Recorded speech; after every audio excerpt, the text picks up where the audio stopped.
पाकिस्तान ने गुरुवार तड़के ईरान के सिस्तान बलूचिस्तान प्रांत में आतंकी ठिकानों पर हवाई हमले किए, जिसमें कम से कम 9 लोग मारे गए। ईरानी समाचार एजेंसी ने इस हमले में 3 महिला 4 बच्चों सहित 7 लोगों की मौत की खबर दी पहले, हालांकि बाद में वो संख्या बढ़कर 9 हो गई।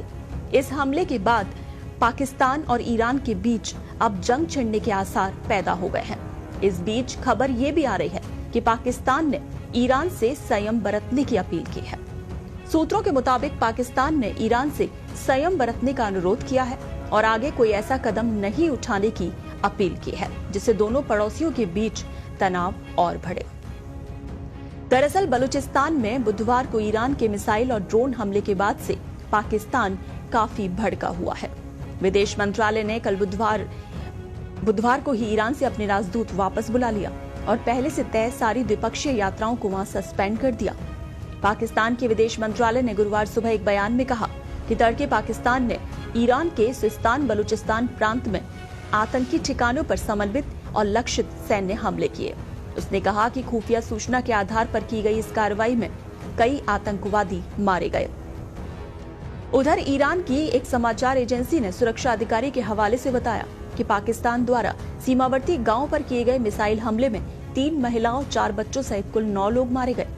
वरिष्ठ अधिकारियों ने कहा कि गुरुवार तड़के 4:50 पर सरवन शहर के इलाके में कई विस्फोटों की आवाज सुनी गई और जांच के बाद हमें ये पता चला कि पाकिस्तान ने ईरान के सीमावर्ती गांव से एक मिसाइल से निशाना बनाया है। इसके अलावा सरवन शहर के पास भी एक धमाका हुआ, जहां कोई हताहत नहीं हुआ।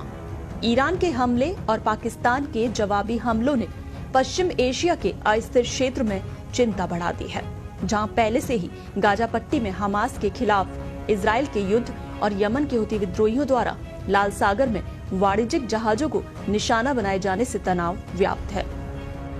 पाकिस्तान के विदेश कार्यालय ने कहा बयान में कि ये कार्रवाई सभी खतरों के खिलाफ अपनी राष्ट्रीय सुरक्षा के प्रति पाकिस्तान के दृढ़ संकल्प को प्रदर्शित करता है। वहीं एक सूत्र ने कहा कि ये हमले पाकिस्तानी वायुसेना के लड़ाकू विमानों द्वारा किए गए। इस दौरान लड़ाकू विमान पाकिस्तानी हवाई क्षेत्र के अंदर थे।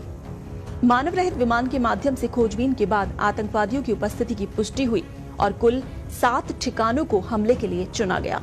उन्होंने बताया कि हमले में किसी भी ईरानी नागरिक और सैन्यकर्मी को निशाना नहीं बनाया गया था, लेकिन ईरान ये दावा कर रहा है कि उसके यहाँ जो हमले किए गए मिसाइल से उसमें 3 महिलाओं और 4 बच्चों सहित कुल 9 लोग मारे गए हैं।